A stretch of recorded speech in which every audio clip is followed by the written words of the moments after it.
আপনি হে খোদা, আপনি আমার চিনতে পারলেন না? আরে আপনি তো আমার উপরের তলায় থাক। হ্যাঁ? না মানে আমি আপনার উপরের তলায় থাকি। বাড়িওয়ালার মাইয়া সোনিয়া। ও, আপনি কি বাসায় যেতে? ও, আচ্ছা ঠিক আছে, আমরা লেগে চলে চলো। কি করেন? কি হলো? চলে চলেন চলেন চলেন। আজকে আমি কলেজ বাং মারছি, বুঝছেন? আরে মারছেন? কি কয়? আরে বাং মানে জানেন না? বাং মানে আজকে আমি কলেজ ফাঁকি দিছি।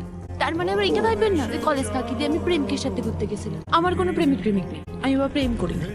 প্রেম করে আজাইরা মানে। থামেন থামেন থামেন। কি হয়েছে? নামবো, এখন কিছু হয় নাই। তবে ওই ধরেন এটা। বাসায় এমনি গেলে আব্বা আমাকে আস্ত রাখবো, পাটা পুতা দিয়ে পিষা ফেলি, বুঝছেন? আর শোনেন, এসব কথা কিন্তু আপনি কাউরে কিছু কইবেন না, বুঝছেন? ঠিক আছে, কাউকেই কিছু বলবো না। আছেন কেন যান। আপনি যাবেন না? না, মাথা খারাপ। আপনি আপনার রাস্তায়, আমি আমার রাস্তায়। একসাথে দেখলে তো কেউ সন্দেহ করবো। আমি রিক্সা লয়ে দেবো। ঠিক আছে। হ্যালো, বলতেছি আজকে আপনি আমার একটু মার্কেটে নিয়ে যাবেন? আমি কি আপনার ড্রাইভার নাকি? আরে রাগ করতেছেন কেন? একটা সুন্দরী মেয়ে বলতেছে, এভাবে মুখের উপর না করণ যায়? তাই তো, না করে কিভাবে? আচ্ছা ঠিক আছে, আমি তাহলে রেডি হয়ে বার হইতেছি।